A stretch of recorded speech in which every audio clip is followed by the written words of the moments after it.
দর্শক, শেখ হাসিনার মৃত্যুদণ্ডের রায়ের কপি আজ পাঠানো হচ্ছে মন্ত্রণালয়ে।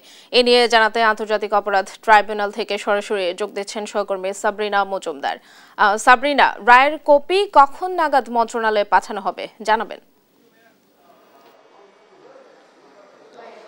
শেফালি, কালকে এক ঐতিহাসিক রায়ের দেখেছে পুরো বিশ্ব, এবং যেখানে সাবেক প্রধানমন্ত্রী শেখ হাসিনা এবং সাবেক স্বরাষ্ট্রমন্ত্রী আসাদুজ্জামান খান কামালকে কিন্তু মৃত্যুদণ্ড দিয়ে আসলে রায় দেওয়া হয়েছে, এবং সেই সাথে সহযোগী হিসেবে যেহেতু সাবেক আইজিপি চৌধুরী আবদুল্লাহ মামুনও ছিল, এবং তিনি একই সাথে আসামি থেকে রাজসাক্ষী যেহেতু হয়েছিলেন, তাকে কিন্তু 5 বছরের কারাদণ্ড আসলে দেওয়া হয়েছিল। এবং সেই রায় যে পুরোপুরি পড়ে শোনানো হয়, এবং আজকে আমরা প্রসিকিউশন থেকে আসলে জানতে পেরেছি যে আজকে এই যে রায়ের কপি, সেই রায়ের কপি আসলে স্বরাষ্ট্র মন্ত্রণালয় এবং পররাষ্ট্র মন্ত্রণালয় আসলে পাঠানো হবে, এবং সেই সাথে চৌধুরী আবদুল্লাহ মামুন যেহেতু ইতিমধ্যে কারাগারে আছে, সেই কেন্দ্রীয় কারাগারেও কিন্তু চৌধুরী আবদুল্লাহ মামুনের সেই রায়ের কপি পাঠানো হবে, এবং পরবর্তীতে যারা পলাতক আছেন তাদের বিরুদ্ধে তো গ্রেফতারি পরোয়ানা জারির কথা আসলে প্রসিকিউশন আমাদেরকে বলেছে। সেই সাথে যিনি এখন আছেন অর্থাৎ সাবেক আইজিপি চৌধুরী আবদুল্লাহ মামুন যেহেতু এই পুরো মামলায় আদালতে উপস্থিত ছিলেন, তার রায়ে যে দেওয়া হয়েছে তো 5 বছরের কারাদণ্ড, ইতিমধ্যে তিনি যেহেতু 1.5 বছর পার হয়ে গেছে, বাকি শাস্তি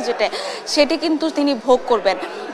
এছাড়াও আজকে আন্তর্জাতিক অপরাধ ট্রাইব্যুনালের চাংখারপুলে যে 6 জনকে হত্যার ঘটনা এবং আবু সাইদের যে হত্যা ঘটনা, সেই হত্যা ঘটনায় কিন্তু সাক্ষ্য গ্রহণ চলছে, এবং আজকে চাংখারপুলের মামলার যিনি সাক্ষী দিবেন তিনি হচ্ছে শেষ সাক্ষী, তিনি হচ্ছেন তদন্তকারী কর্মকর্তা অর্থাৎ মামলার মূল তদন্তকারী কর্মকর্তা। তার মাধ্যমে আসলে এই যে চাংখারপুলের 6 জনকে আসলে কিভাবে হত্যা হয়েছে এবং সেই যে ভিডিও ফুটেজ, অডিও বার্তা, সেগুলো আসলে উপস্থাপন করবেন। অর্থাৎ সেখানে যারা মূল আসামি যারা ছিলেন তাদের যদি কোনো অডিও বার্তা থাকে সেগুলো আজকে আদালতে উপস্থাপন করা হবে, এবং সেই সাথে বিভিন্ন ভিডিও ফুটেজ আসলে দেখানো হবে যে ওই সময় চাংখারপুলে আসলে কি ঘটনা ঘটেছে, সেগুলো আদালতে প্রমাণস্বরূপ আসলে উপস্থাপন করা হবে। এবং আজকে যদি এই সাক্ষ্য গ্রহণ শেষ হয় তাহলে কিন্তু পরবর্তীতে আসলে যুক্তিতর্ক উপস্থাপন হবে। সেই যুক্তিতর্ক উপস্থাপনের সময় আসামি পক্ষের আইনজীবীরা যারা আছেন তারাও যুক্তিতর্ক উপস্থাপন করবেন, এবং সেই সাথে প্রসিকিউশন প্রথমে আসলে যুক্তিতর্ক উপস্থাপন করবে।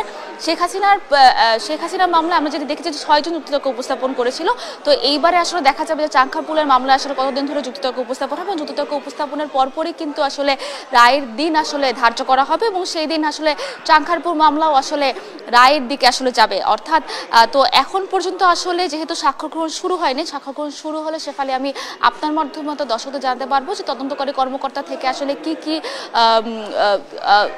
ইনফরমেশন আসলে আমরা পেলাম। তো এখন পর্যন্ত আন্তর্জাতিক অপরাধ ট্রাইব্যুনাল থেকে এই ছিল সর্বশেষ।